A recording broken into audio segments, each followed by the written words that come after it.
So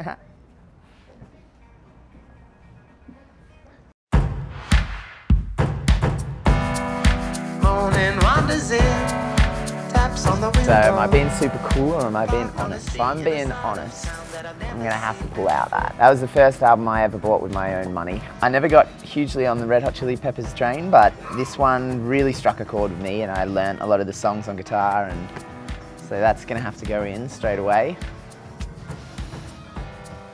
The Freewheel and Bob Dylan.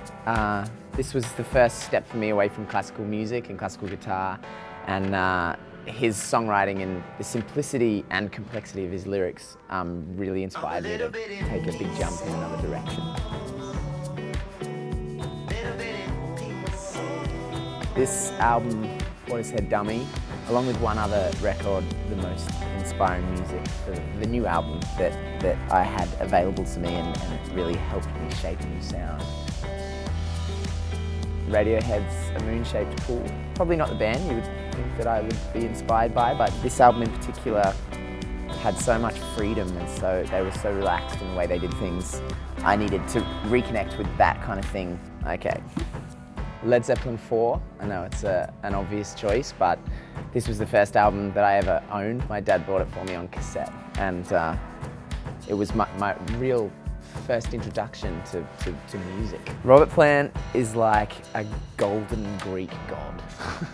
He's got like super long blonde hair. He used to wear like female kind of unbuttoned blouse with like flares, and yeah. Well, it's right here and it's a pretty important one for me, so I'm gonna pull out Nick Drake's 5 Leaves Left.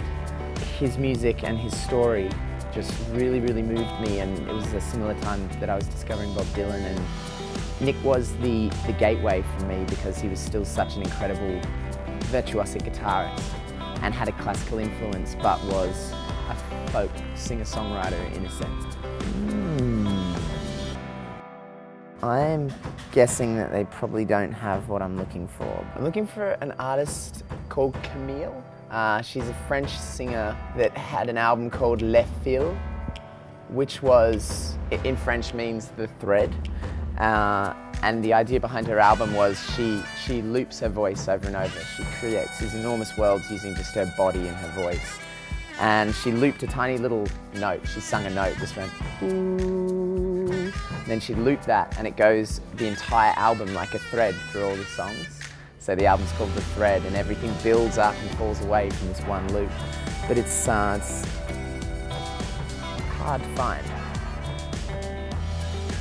In its place, I'm gonna go with Coldplay's A Rush of Blood to the Head.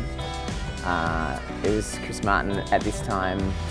My cousin brought over Parachutes for me right around 2000 when it came out, or 1999 I think it was. I was 9 years old. I was getting quite inspired by other things I had, but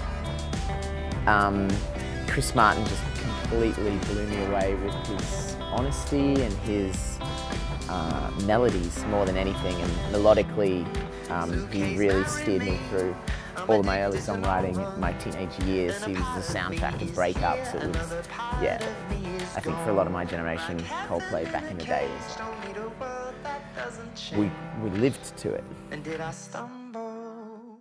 I'm a little bit in pieces.